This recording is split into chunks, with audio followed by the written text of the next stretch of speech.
नमस्कार विद्यार्थी मित्रांनो.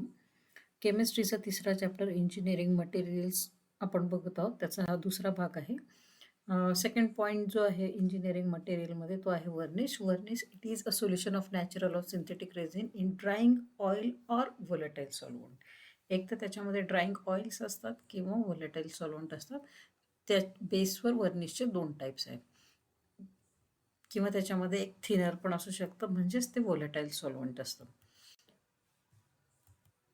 Types of वर्निश. There are 2 types of वर्निश. Oil वर्निश म्हणजे ज्याच्यामध्ये ऑइल असतं किंवा त्याला ऑलिव्ह रेझिनस वर्निश असे म्हणतात. It is a mixture of natural or synthetic resin and thinner. Oil varnish dries up by evaporation. इव्हॅपोरेशनने ते ड्राय होतात. Followed by oxidation and polymerisation. याच्यावर MCQ विचारला जातो. Oil varnish which reaction take place? Evaporation, oxidation and polymerisation of the drying oil. In presence of the presence of oil reduces brittleness of film. याच्यावर पण MCQ आलेला आहे. In which type of varnish brittleness of film is less? It is in oil type of varnish. For example, copal varnish. Copal varnish is example of which type of varnish असं पण विचारलं जातं. It is oil varnish. And second is spirit varnish. Then copal varnish, it is prepared by mixing copal in linseed oil. Which type of oil is used in preparation of copal varnish? असा पण एक question येतो. Or which thinner is used? Turpentine is used in preparation of copal varnish. असे 5-6 questions या oil वर्निशवर विचारले जातात. Then second is spirit varnish. Spirit varnish, it is a mixture of resin in volatile solvent. याच्यामध्ये solvent जो असतो तो volatile असतो, that is thinner. Spirit varnish dries up by evaporation of the volatile solvent and film produces brittle. आता याच्यामधली film जी असते ती brittle असते, जी oil वर्निशमध्ये brittleness नसतो.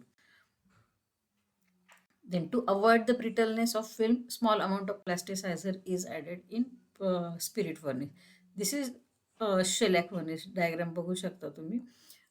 Solution of resin shellac in alcohol. Alcohol, that means low spirit is low quality of alcohol. Example of spirit varnish is shellac, while example of oil varnish is copal. याच्यावर question विचारला जातो. Then next is thermal insulator. Definition येते. Material or combination of material that retard the transfer of heat or flow of heat, it is known as thermal insulator. इथे काही thermal insulators आहेत बघा. Glass, plastic, ceramic, rubber, wood, fabric, wool, cork, paper. These are example of thermal insulator. याच्यावर पण question येतो. Which of the following are the thermal insulators?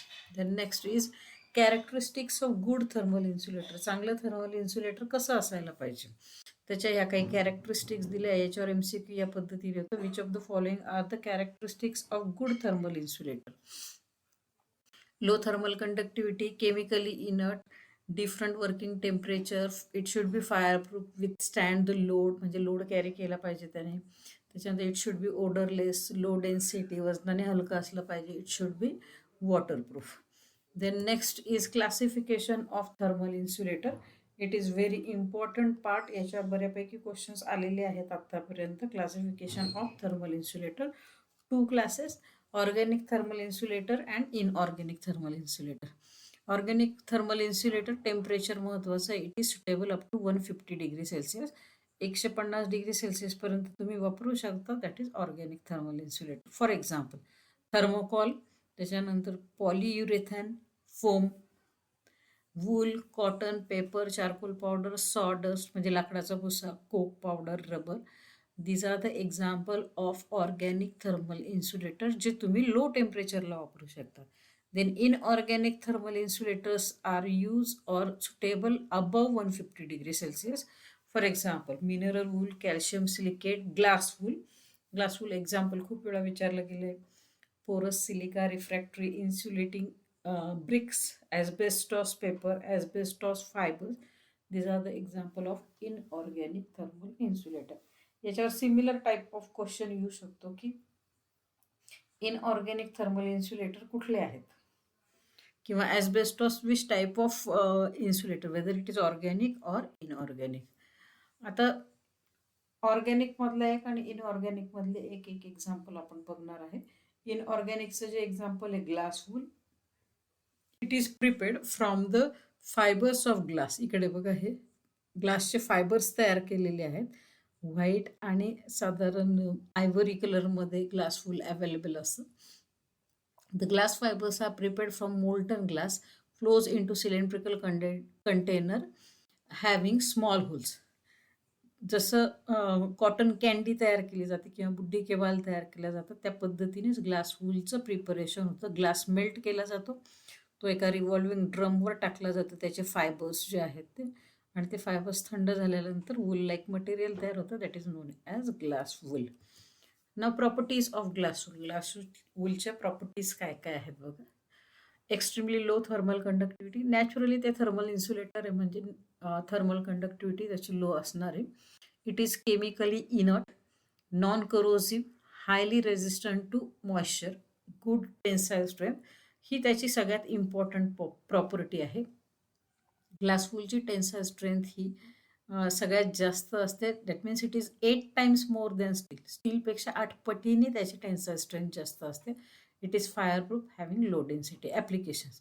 It is use in ovens and refrigerator. then it is used to insulate flat surfaces such as cavity wall insulation, ceiling tiles, curtain walls. जिथे sound प्रूफिंगसाठी हे वापरलं जातं specially glass wool. It is use to insulate piping and sound proofing. Then electrical insulate. And last one is air filter as dust filtering material. Air फिल्टरमध्ये ते filter म्हणून वापरलं जातं. त्याच्यानंतर याचं जे सगळ्यात महत्त्वाचं ॲप्लिकेशन आहे ग्लास वूलचं, ते आहे it is use for filtering acids and acidic solutions. Then next thermal insulator is thermocol. Thermocol आपण डे टू डे लाईफमध्ये बघतो. It is made by blowing air through molten polystyrene. याच्यावर MCQ येऊ शकतो बघा. Which type of plastic is use for preparation of thermocol? It is polystyrene plastic. Then next is properties of thermocol. या generally तुम्हाला माहिती आहे properties.